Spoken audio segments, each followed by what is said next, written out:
అందరికీ నమస్కారం. అమ్మ మాట అమ్మాయి బాట ఛానల్కి స్వాగతం. మనకి కృష్ణా జిల్లా నుంచి ఒక రిక్వెస్ట్ వచ్చింది. మన ప్రొసీజర్ ప్రకారం నేను వాళ్ళ వీడియోస్ అన్నీ అడిగాను, చెక్ చేసుకున్నాను. అతని పేరు అత్తలూరి ప్రభాస్, అయ్యంకి గ్రామం. అతనికి నడవలేకపోతున్నాడు అని చెప్పారు నాకు. వీడియో చూసిన తర్వాత నాకు జెన్యూన్ కేసే అనిపించింది. ఇక అతని గురించి, అతను 10th క్లాస్ చదివాడు. ఆ బాబు పక్క ఊరి కూచిపూడి గ్రామం ఏదో పని మీద వెళ్తూ ఎవరో ఒక అబ్బాయి బైక్ ఎక్కి వెళ్తున్నాడంట. ఆ అబ్బాయి స్పీడ్గా వెళ్ళటంతో ఇతను కింద పడిపోయాడు. ఆ స్పీడ్గా పడటం వలన నడుం కాడించి కాళ్ళు కూడా చచ్చుపడిపోయినాయి, బాగా పుళ్ళు పడిపోయినాయి కూడాను. పక్కన ఏదో బడ్డీ కొట్టు కనపడతా అంటే వాళ్ళని ఏడుస్తా అంటే వాళ్ళు వచ్చి ఫోన్ ఇచ్చి వాళ్ళ అమ్మాలతో మాట్లాడిపించారు. అప్పుడు హాస్పిటల్కి తీసుకెళ్ళటం, ట్రీట్మెంట్ జరగటం ఇవన్నీ జరిగినాయి. ఆర్థికంగా కూడా బాగా ఇబ్బందుల్లో ఉన్నారు. ఉన్న కొద్దిపాటి డబ్బులు అతని ట్రీట్మెంట్కే సరిపోయినాయి ఆ పిల్లడికి. ఇప్పుడు వాకర్తో తనంతట తాను పైకి లెగవటానికి ప్రయత్నం చేస్తున్నాడు. అలాగని పట్టుకుని ఎక్కువసేపు నడవటం అలా అసలు చేయలేడు. అడుగు పడదు అలా పట్టుకుని నుంచోటం. బెడ్ సోర్స్ కూడా వచ్చినాయి. మళ్ళీ డైపర్లు కూడా వాడాలి. వాళ్ళ అమ్మ చిన్న పని చేసేది పక్కన దగ్గరలో ఉన్న ఒక కంపెనీలో. ఇప్పుడు ఈ పిల్లడికి ఇలా ఉండటం వల్ల అది కూడా మానేయటం జరిగింది. ఇంకా రెండో బాబు, 2 పిల్లలు. రెండో బాబు సరిగ్గా మాట్లాడలేడు. ఆ బాబు కూడా స్కూల్కి వెళ్తున్నాడు. ఇంకా అతను కాలేజీలో చేరాలి అనే కోరిక ఆ పిల్లడికి.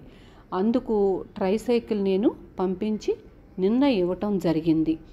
ఆ పిల్లడికి అతను అసలు కూర్చోగలడా లేదా అని నాకు డౌటు. అంటే కింద నుంచి లెగిసి దాంట్లో కూర్చోగలగాలి కదా, అలా కూర్చోలేకపోతే వేస్ట్ అయిపోతుంది.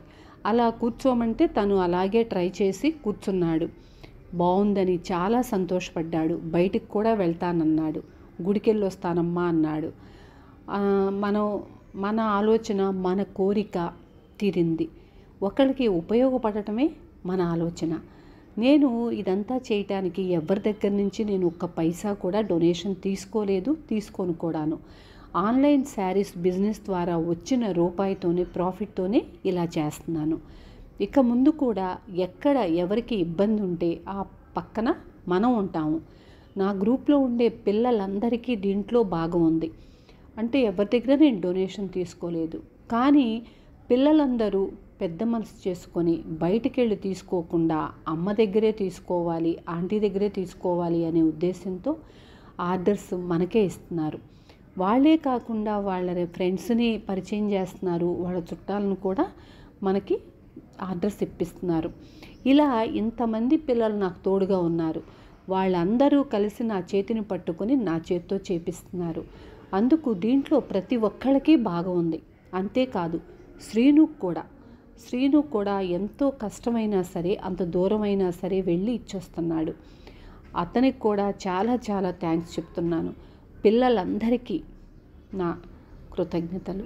మీ అందరి సహకారం నాకు ఎప్పటికీ ఉంటుందని నేను అనుకుంటున్నాను. ఆ భగవంతుని అనుగ్రహం ఉంది. ఆయన నాలో ఉండి నాతో ఈ పని అంతా చేయిస్తున్నారు. అందుకు భగవంతునికి వేల కోట్ల కృతజ్ఞతలు.